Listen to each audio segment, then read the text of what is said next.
बटेंगे तो कटेंगे, ये नारा न जाने कहाँ से आया है। मुझे बिल्कुल उचित नहीं लगता है, बिल्कुल सही नहीं लगता है। क्यों ऐसा कहा जा रहा है कि बटेंगे तो कटेंगे? क्यों हम लोग इतना ओवर वैल्यू दे रहे हैं इन परिस्थितियों को? किसको?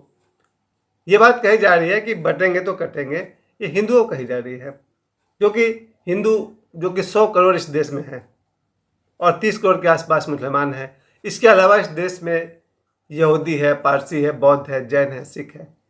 इतने सारे समुदाय के रहते हुए क्यों हिंदू लोग इतना वैल्यू दे रहे हैं, ओवर वैल्यू दे रहे हैं, ज़रूरत से ज़्यादा वैल्यू दे रहे हैं? सवाल है सही हिंदू और सही मुसलमान का। ये दो भले लोग हैं जिनसे हमारा देश चलता है। इस देश में लाखों, शायद करोड़ों मुसलमान हैं जो इस देश को आगे बढ़ाने में हेल्प कर रहे हैं। लाखों मुसलमान टीचर रहे हैं, बहुत सारे मेडिकल्स हैं, बहुत सारे डॉक्टर्स हैं, वकील हैं।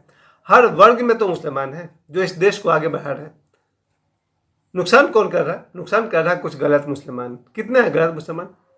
अगर 30 करोड़ मुसलमान हैं, उसमें से 29 करोड़ मुसलमान तो अपनी रोजी रोटी में लगे हुए हैं। कोई डॉक्टर है, कोई इंजीनियर है, कोई टीचर है, अपने अपने पेशा में लगे हुए हैं, कमा रहे, खा रहे, बीवी बच्चों को पाल रहे हैं। गलत मुसलमान कितना होगा? मुश्किल से 1 करोड़। तो उस 1 करोड़ गलत मुसलमान को तो सही मुसलमान नहीं ठीक कर देगा, क्योंकि जब हम लोग बिगड़ जाते हैं तो हमारे बाप हमको ठीक करते हैं। जब मैंने गलती की तो मेरे पिताजी ने हमारी पिटाई कर दी। तो जब 30 करोड़ मुसलमान में से अगर 1 करोड़ मुसलमान गलत ही निकल गया तो उसको सुधारने के लिए तो 29 करोड़ मुसलमान ही काफ़ी है। क्यों? मुसलमान इस देश का बच्चा नहीं है? बिल्कुल है, क्योंकि इसी देश में जिसका जन्म हुआ है, ये देश उसका है। हाँ, ये और अच्छी बात है कि जो इस देश को अपना माने तो उसका मजा कुछ और है। देश आपका है, ये तो आप कानूनी हक की तरह बात कर रहे हैं, लेकिन देश मेरा है अगर आप ये अपने कर्तव्य के लिए कह रहे हैं तो बहुत अच्छी बात है।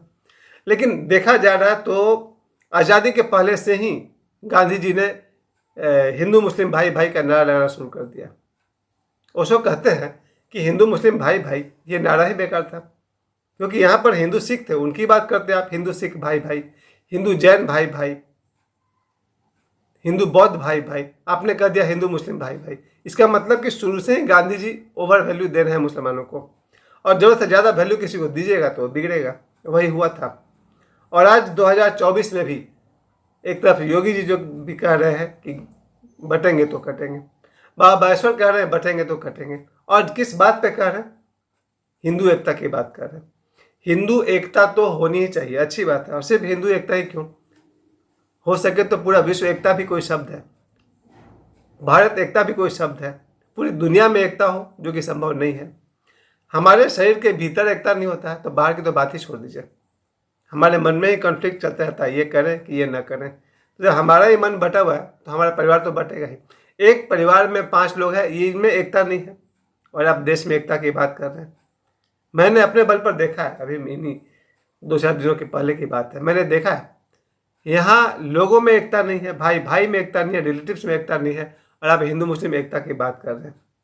सपना अच्छा है, शायद ही कहीं पूरा होगा, क्योंकि आदमी का माइंड डिवाइडेड है। एक आदमी अपने आप से लड़ रहा, मैं खुद 40 साल से अपने आप से लड़ रहा हूँ, ये गलत है, ये सही है, फिर भी वही काम कर रहा हूँ जो गलत है। तो जब मेरे में एकता नहीं है, मेरे परिवार में 3 लोग हैं, ये आपस में लड़ते भिड़ते रहते हैं, इनसे हम एकता की क्या आशा करें? लेकिन इसका मतलब ये भी नहीं कि आशा छोड़ दें।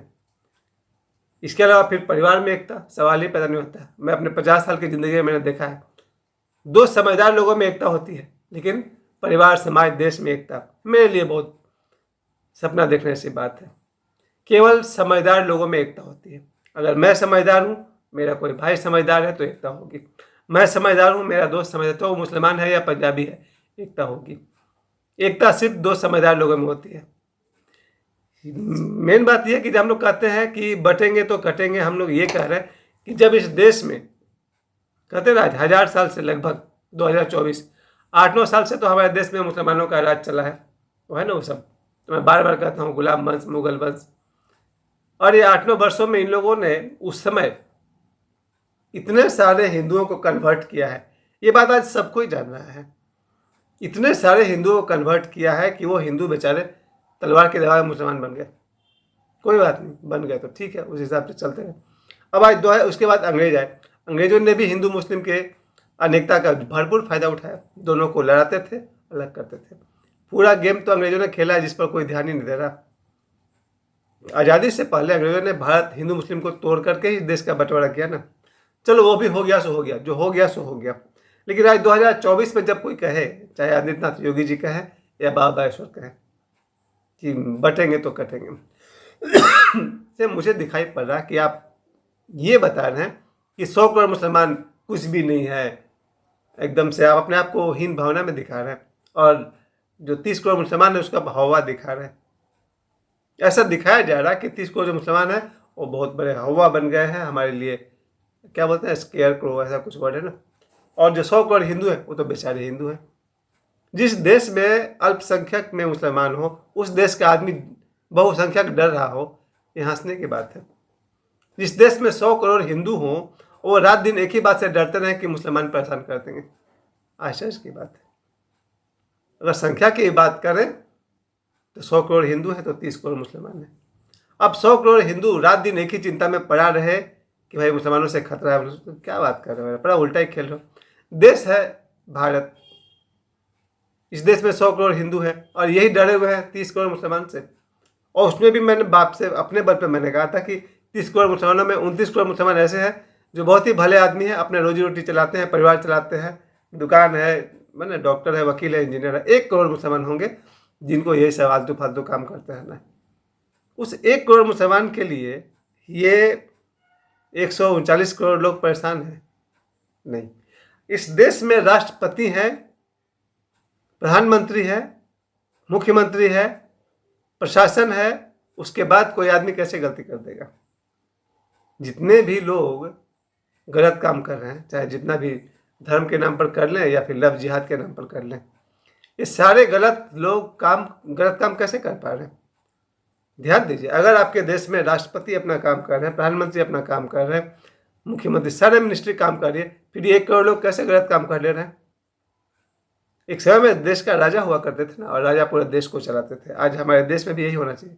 जब मोदी जी वहाँ बैठे हुए प्रधानमंत्री बन करके, तो फिर 100 करोड़ लोग, और ये मैं तो कहूँगा 29 करोड़ लोग भले मुसलमान, मेरे जितने भी दोस्त हैं उन सब में, और जो मेरे दोस्त नहीं भी हैं वो भी, एक मुसलमान आदमी भारत में जो रहता है, एक तो भारत में रहता है ज़रा, परिस्थिति ऐसी हो गई थी कि जब इस देश का बंटवारा हो गया, भारत, पाकिस्तान, बांग्लादेश, ऐसे स्थिति में मुसलमानों को यहाँ से जाना पड़ा और बाहर के हिंदुओं को आना पड़ा।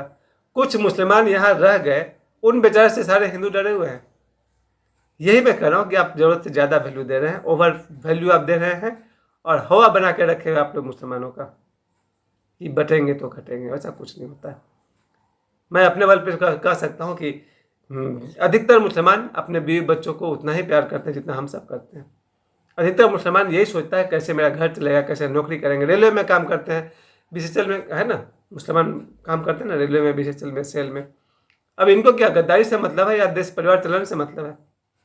ये बेचारे अपना परिवार चला रहे हैं, हमारे देश को आगे बढ़ा रहे हैं। गड़बड़ करने वाले मुसलमान कुल मिला के कितना होंगे? 1 करोड़।